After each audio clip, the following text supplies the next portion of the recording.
So I just wrapped up my interview with Wendy Papasan, and it was better than I even expected it to be. And I had high expectations of what this is going to be. She really walked us through things that I didn't even expect us to talk about on how to reduce the pressure in your life that's causing you to feel overwhelmed, and to be able to, underneath trying times, difficult circumstances, be able to pursue success and significance, income and impact, to have a big life without forfeiting the things that matter even more than that, like your relationships and your health. There's so much value in this. I can't wait for you to listen. Do me a favor, is that as you listen to this, share this with somebody who you feel like in our industry is feeling a bit overwhelmed. They will benefit from this 100%. And I look forward to having you hear this episode and encourage you again to go think bigger. Welcome back to the Think Bigger Real Estate Show. I'm your host, Justin Stoddart. And today I am absolutely thrilled to have with me Wendy Papasan. Before I introduce her, let me talk about the problem that we're going to solve. Today, right now, we have more pressure upon us in an industry than probably ever before. The market, surprisingly, is blowing up during the pandemic. Number one. Number two, parents, specifically working parents, have this new responsibility of, by the way, you're also a homeschool teacher. And I know there's enormous amounts of pressure being put upon parents right now. And I have Wendy here because she has felt the pressure and pushed through and created something amazing. And she's going to give us some very tactical takeaways on what we can do both in our mindset and our business to be able to manage when pressure is mounting. So with that being said, Wendy, I want to thank you for taking the time to come here on the Think Bigger Real Estate Show and help us to think bigger about this particular my pleasure. World in which we live. So now let me just start by saying Wendy, with some other very powerful women, has a podcast called Empire Building. Talk to us a little bit about that, Wendy, just in case people don't make it to the end. I want them to know where they can go to find more value that you bring into this world. Sure. Thanks, Justin. Yeah, well, our Empire Building podcast is all about not only building a big business, because the leaders that are on the podcast have, a combined annual revenue of, I don't even know, $20 million or something like that, but also having a big life. And so a lot of people who run really big businesses, they have sort of the trappings of wealth, but they don't really have maybe the life that they want, or they don't have the time that they want. And so this Empire Building podcast teaches people how to have both. I love it. You think about building an empire. What good is an empire if it's just a business, right? And what good is an empire if it's maybe just a family that can't take care of its needs and kind of basic wants, right? So what I hear you saying is the value that you ladies bring into the world is, how do you have both? How do you say yes to a great business life and a great family life? How do you have success and significance? I believe that wealth is enough passive income to fund your perfect life. And so the key is to first figure out what your perfect life is, which most people never take the time to do that. They just go kind of on the roller coaster of life, maybe what their parents thought they should do. And but then also, it's so great. We live in a world where we can absolutely make choices around what we want to do and how we want our life to look. And we're also given the tools to learn how to grow businesses, invest in real estate, all of those things, so that we can have enough passive income to really fund our passion and our joy. The first thing that really stands out to me that you said right there is really get clarity, because you're right. Unless you really have goals that are big enough and you're clear on them, and or you're clear when, hey, enough is enough. I don't actually need that additional, right, bigger house, right? But like once you're clear on what that ideal life looks like, then you can build kind of a sandbox around that, go get that. And then you can, of course, be thinking all the while and building all the while to create passive income streams that pay for that, right? As opposed to getting on this slippery slope of consumerism where you're never making enough because you have this insatiable ability to want more, right? Yeah, it's sad. Well, most people, 65% of Americans don't have $600 to pay for some kind of major repair that happens. And, 56% of Americans have less than $10,000 saved for retirement. So, yeah, that's and concerning, most people isn't it? work a lot. Most people spend a lot of their time working, and it's not that they don't make a lot of money. It's just that they spend it all. Yeah. Oh, and you know what? I just realized that I think I accidentally logged into my husband's Zoom account. So if he like pops in, we'll know I what's think, going on. Yeah, I just realized my name says Jay. So hey, we'll take Jay as well. That'd be fun, yeah, Jay and yeah, Wendy. yeah, So yeah. yes, what you're saying, I think I can actually change the name on that. That's really funny though. When you came into the room, I said to myself, "Oh, she's using Jay's account." Yeah, well, I Oh, logged into Zoom, and I think like LastPass kind of logged in as Jay, so hopefully he doesn't need a Zoom right now. I Okay, at there we least go. changed the name so people say, "Boy, Jay looks very different in those That's pictures I've right. seen of That's him." right.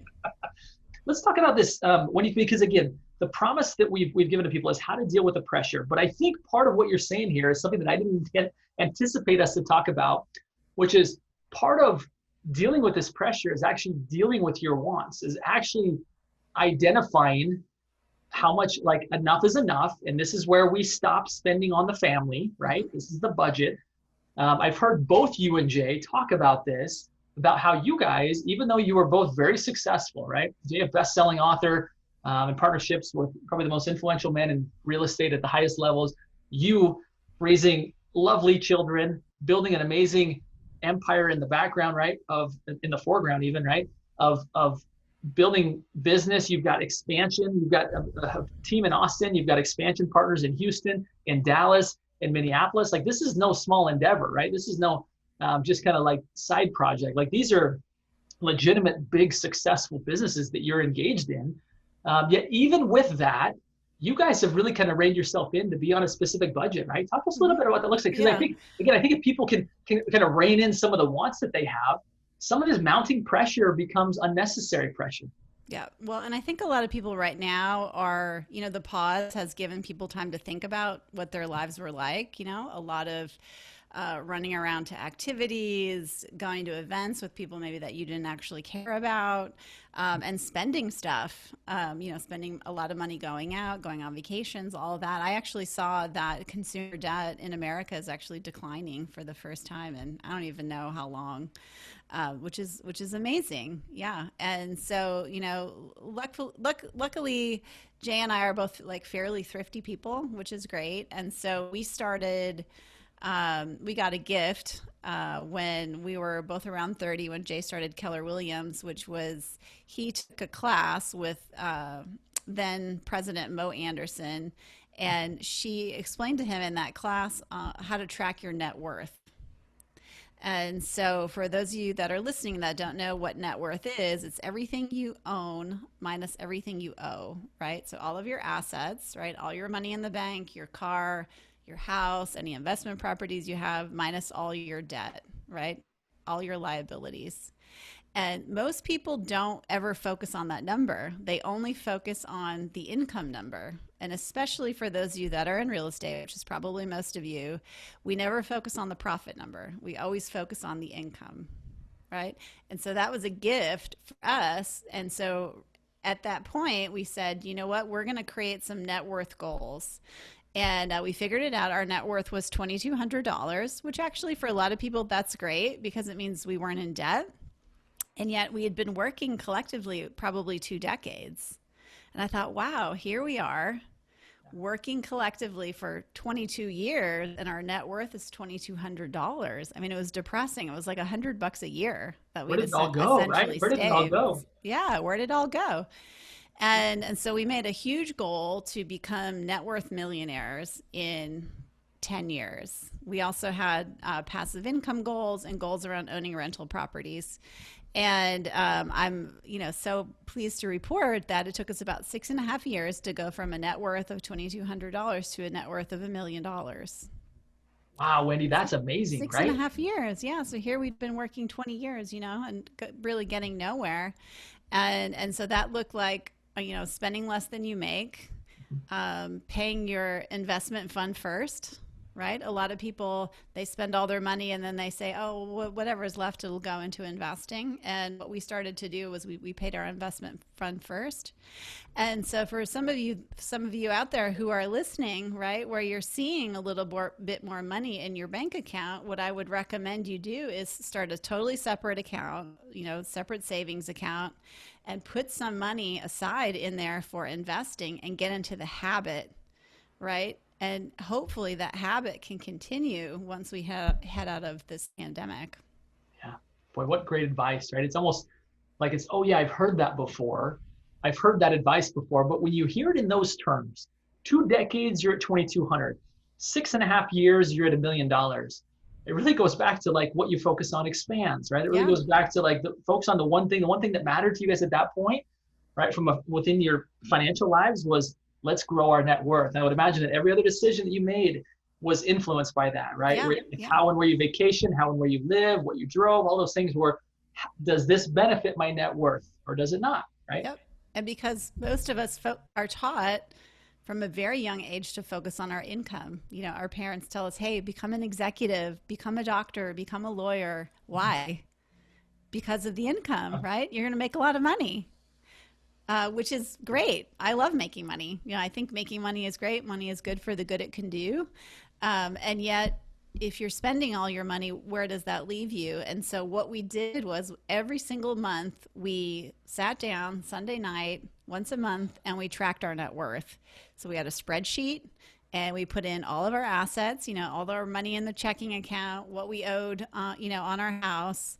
And every single year we set a higher goal for ourselves. So, okay, we're at 2,200. Where can we realistically be at the end of the first year?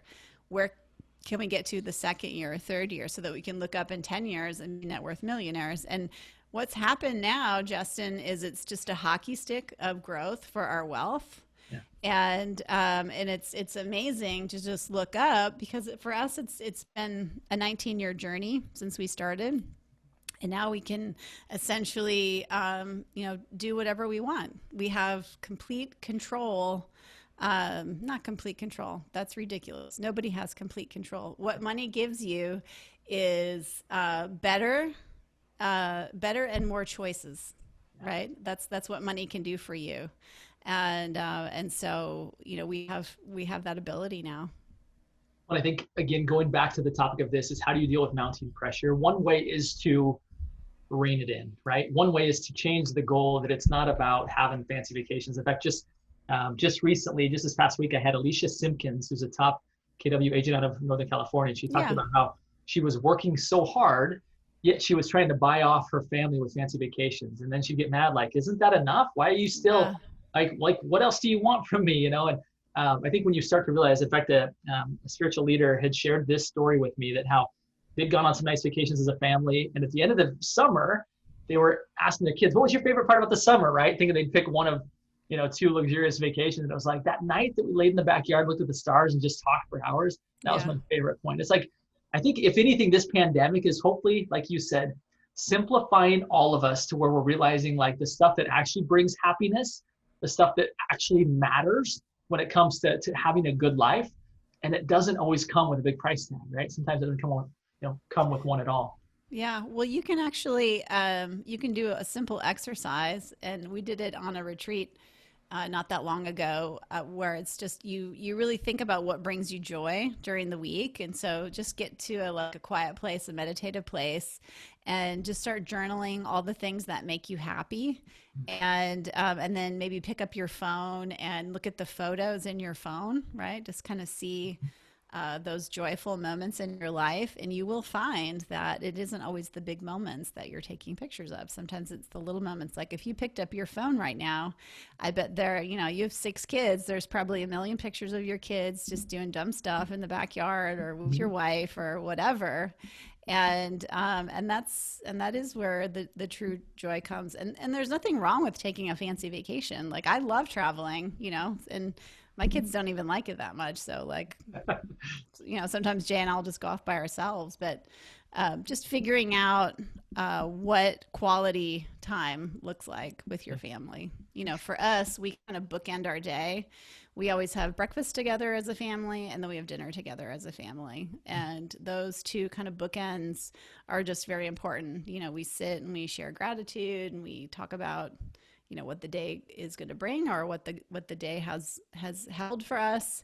And it's not really that much time. It's maybe 45 minutes at the most. But those two simple things it's just a habit that we've had for years, and it's very powerful. Most families don't even eat dinner together. Yeah. And that's again another great way to deal with this mounting pressure, right? When you feel like, how am I going to get it all done? First of all, we're going to start to say, get rid of some of the reason why you feel like you need to get it all done. And number two, go back to the simple pleasures of life, right? Let's go back to that moment that you described in front of a really large audience about how you were at a point where uh, things hadn't quite gone as you'd wished in the previous year, and or you'd just grown to a level to where it was like, Yeah, and no, it you, was really bad. 26 people exited my team within 4 months. wow, it almost Yeah, it feels was. personal, right? At some point, that almost feels personal. Oh, it definitely felt personal. It was, yeah, I'm a people person and I love my people. And so it was devastating. And it was almost like I had PTSD every time somebody walked into my office. I'd be like, what's going on here? Are you going to leave? And yeah, and so there was just one point last year where, and it had been a really tough year personally too. Like we finished our house, but we had to fire our contractor and I had to take over like some of those contracting duties. And then my husband had back surgery. We thought it was going to be a one night thing. It turned out he was in the hospital for 8 days. Just a lot of stuff happened. Just a lot of personal stuff. And so there was just one day where I was, after somebody else had left the team, I just was just like crying on the couch. I was just so upset. And I just said to Jay, I was like, I don't want a big life. I want a tiny life. I want a tiny little life. Because the reality is that, a big life is messy and it's hard and it's chaotic. And when you throw a pandemic on top of it, it is all of those things. Luckily I have teenagers, but for those of you that have young kids and you're homeschooling your kids, I have people on my team who are going through that. And I'm so proud of them. I have especially two extension partners, one of whom has three school age children, and she's had the best year she's ever had. She's actually closed more deals during the pandemic than she did all of last year. And it's hard, and she wants to quit. And it's messy, and her house looks terrible, and she doesn't get to control everything like she used to, and it's hard. It's just really hard. And that is what a big life looks like. And the bigger your life gets, the harder your life gets. You don't get to lose 26 people from your team until you have 26 people on your team. What great perspective, right? Is that you have to have in order to lose. Yeah. And one option is to say, you know what, I'm going to shrink down. Yeah. I'm not going to do this. And that's one option, right? No judgment, right? But for those of us, and I think some of us, and I'll put myself in this category, where I've tried that and I'm very uncomfortable. And I don't know if it's a spiritual thing. I don't know if it's just the way I'm wired, my DNA, but I will say that I feel very uncomfortable just settling into a small role. And I feel like I've gone back and evaluated, is that ego? Like, is that why I'm doing this? And maybe, right? I definitely won't take that off the Some of table. it, probably. Yeah. But I will say that I know that I have certain capabilities, just like you, just like everybody listening to this. And that when I magnify those and I pursue after those, I'm able to be in a position where now I can help more people do that same thing of see the light and the gifts inside of them. And whereas if I shrink down, that doesn't happen, right? I don't have that same influence, that impact. And I think maybe that's part of it. And so I don't know what your thoughts are on that. If at that point you were like, Jay, I'm just going to go back to being smaller, right? Yeah. Yeah. No, I definitely relate to that. And I think that, probably some people are feeling that right now because they have a lot on their plate with all the things that are going on at home.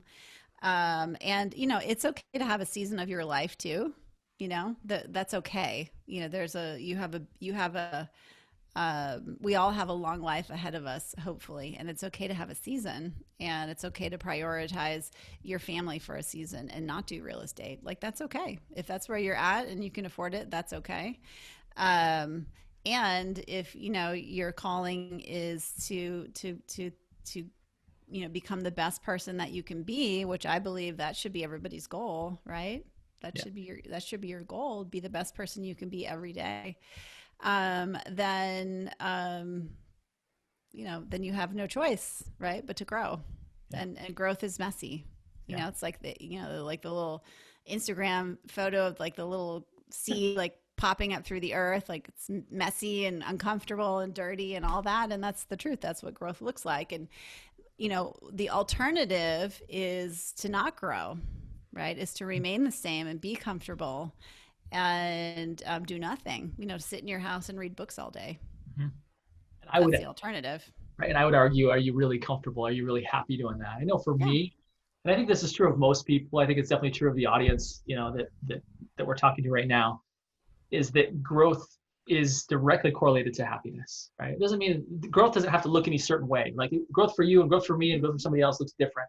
But me growing or choosing not to grow rather is really um, against, I think, what we're made to do, right? I Mm-hmm. believe we're made to grow, and we're designed to grow. And you take that away, and I think there's a missing component to having somebody really, really be happy. So, talk to us about at that moment where you're like, you know what, I don't know that I can do this. Like, how did you move forward, both Mm-hmm. mindset as well as even tactical in your business to move Right. forward after feeling that overwhelm of how am I possibly going to go forward after this Yeah. disappointment, after all this pressure, after whatever that felt like for you. Yeah. Well, I mean, you can only just, go to bed.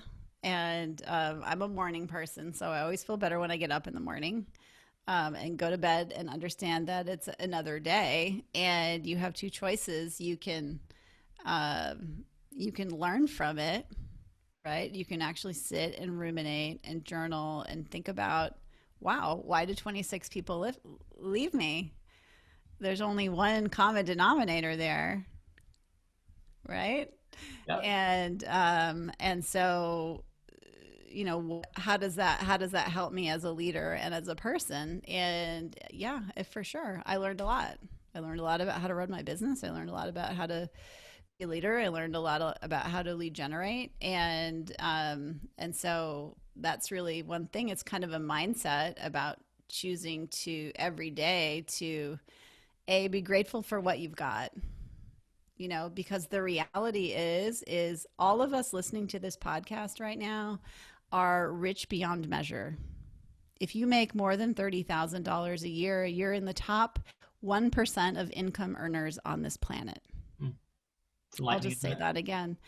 If you make more than $30,000, you are in the top 1% of all income earners on this planet.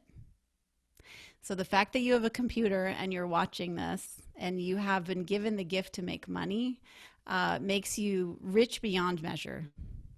And so we all need to every day be grateful for what we've got. We're grateful. I'm so grateful. I just left my last week. My stepmom, we just moved her into a memory care facility. Right, she's been diagnosed with Alzheimer's. So I'm so grateful every day for my mental health. I'm so grateful for my physical health. Right, so it all starts with the choice of being grateful. And honestly, gratitude is a habit. And it's the number one thing that you can do to make yourself feel better as a human, but it's a habit. So, whatever that looks like for you, we express our gratefulness at the table. I wake up every morning and I say all the things I'm grateful for. And when I go to sleep, I think about all the things that I'm grateful for. And, for maybe it's you writing three things down every day for what you're grateful for. So, that's really where it starts. With that is the big perspective, like, oh, woe is me. Oh, well, guess what? Yeah. I'm rich beyond measure already. Yeah. That's great insight. Is it? And here's a couple things that I hear you saying is gratitude is foundational, right? I also hear you saying, like, reflect. What could I have done better, right? I was a common denominator in causing this. Mm-hmm. What, like, reflect, but don't overthink, right? Mm-hmm. Reflect, don't overthink, and And don't beat gratitude. yourself up. Yeah. Right.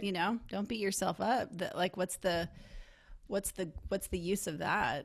You Mm-hmm. know, I think especially women right now, if you're a mom and you're listening and you feel like you don't have enough time for your business, you don't feel like you have enough time for your family, maybe you don't have enough time for your spouse, or even if you're a dad too. But I think women have this kind of internal dialogue about how they're not good enough. And guess what? You are. Your kids love you. If I was to ask every single one of your kids, Justin, who their favorite dad is, I bet they would pick you, you I would know? win. Yeah. I would win that competition. Yeah. Um, so awesome. So gratitude, that's the really kind of the mindset piece, right? Is now talk to us about tactical in your business, right? You're feeling overwhelmed. How do you attack that? I know that you're a Mm-hmm. big fan of the morning hours. You have a Yeah. great, you are, and I'm sure you you have a great mentor in the house. I'm sure you are a great mentor in the house. Be sure that Jay lives the principles that he writes about and teaches as well, right? Yeah. Yeah. Talk to us about that, about how Well, you're feeling yes. overwhelmed. Yeah. So we have, I know that if I can control my morning, I can control a lot of things. And I probably have, I have teenagers, and if you have young kids, it's not as easy. And yet you can control, I started my business when my kids were 3 and 5. And I had been a stay-at-home mom for 5 years, and often I would get up and at 5 o'clock, and I would do an hour and a half of work before my kids got up. And so controlling the morning is huge. And so for me, what that looks like is to kind of meditate and pray for spiritual energy, right? Or gratitude for spiritual energy. You want to work out and eat right for physical energy. So for us, we have a trainer. Well, it's virtual now. That's been coming to our house, and of course, not everyone can afford that. And when we started, we couldn't really afford it either. And yet, it's 100% accountability when your trainer comes to your door, At your house. and it's time for it's like a date for Jay and I. We get to spend time together, and on the days that I'm not working out, and that trainer comes at 5:30. And so by 6:30, I've already knocked off my spiritual energy, my physical energy, and then I have breakfast with my family, so that's emotional energy. Hug and love my children and my spouse, and then really you've got your planning energy is what I call it. So are you taking the time to figure out what your most important things are that day, right? Are you sitting down? Are you writing down your top 3 priorities or whatever? Are you just taking that planning time? And then are you executing on them? So then that's the next thing. It's kind of like, your business energy, which is like, what are the most important things you need to get done? What is the most important thing you need to get done today? And most people start their day by firing up their computer and jumping into your email, which is absolutely never your priorities. It's other people's priorities. And so if you can control all of that, so by 11 o'clock, I've done all those things, right? I meet with my team at 9 o'clock. We do scripts and role play at 9:30, and then I lead generate for 90 minutes. So that by 11 o'clock, I've worked out, I've lead generated, I've loved on my family, I've meditated and prayed. And so honestly, after that, who cares? I already had a productive day, you know? What happens after 11 is just gravy, right? Yeah, yeah. Man, so powerful. I think this is really gives people, again, some amazing mindset tactics, strategies, as well as some great, like rubber meets the road business tactics, right? Of how to get things that matter most in first, both in life and in business. So powerful, Wendy. It's I love hearing you say it, because I know that you've learned it not just by reading it, but by having to live those principles, and you've emerged, right? Talk to us now, after having 24, 26 people leave your team. Yeah. What does business look like now? You've got a team here. I got a team in Austin. Yeah. So we're back rocking and rolling. We'll probably we'll sell about 225 homes this year, which for us is about $2 million in commission checks. And then I also run other businesses. So I have a home repair and remodeling business, and then I have my Empire Building podcast, which is not a business, it's my side hustle. But then I also have my Amplify business, which helps women, which helps amplify the lives and voices of women in business, which is particularly important today on Women's Equality Day. So. I love it. And spouse and mom. Yeah, married to a busy executive, and he runs multiple businesses too. And all the kid activities and all that. I'm part-time Uber, of course.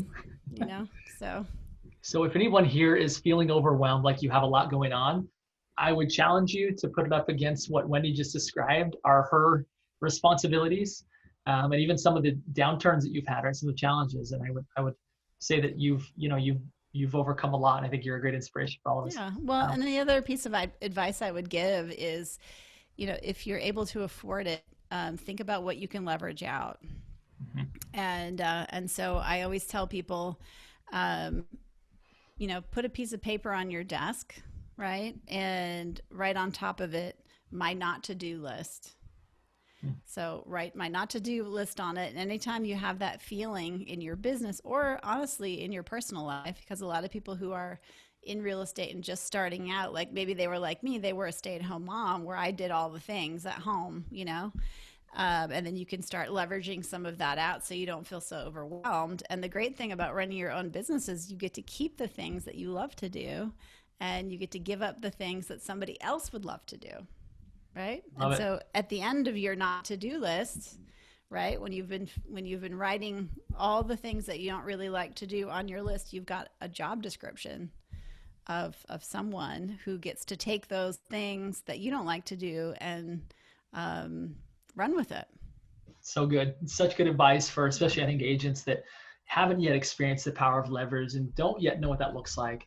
That not to do list is the seedlings of a job description, right? Of Mm-hmm. what it could look like to have somebody helping you take all that on.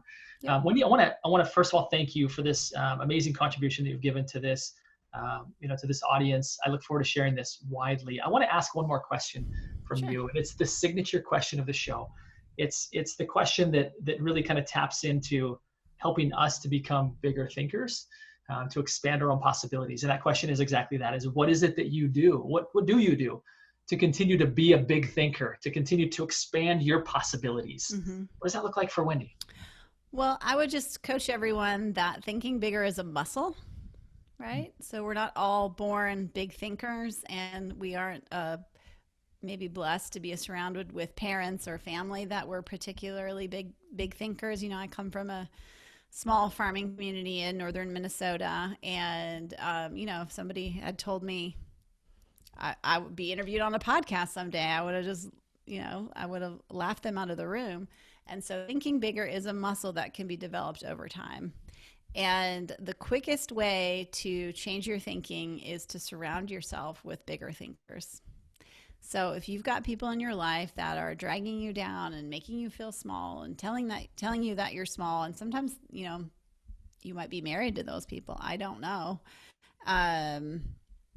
You need to surround yourself with people who are going to help you think bigger. One of the gifts that Jay gave me when I started in real estate was we would go out to dinner with some of these real estate agents who at the time were, selling $20 million worth of real estate or $50 million worth of real estate.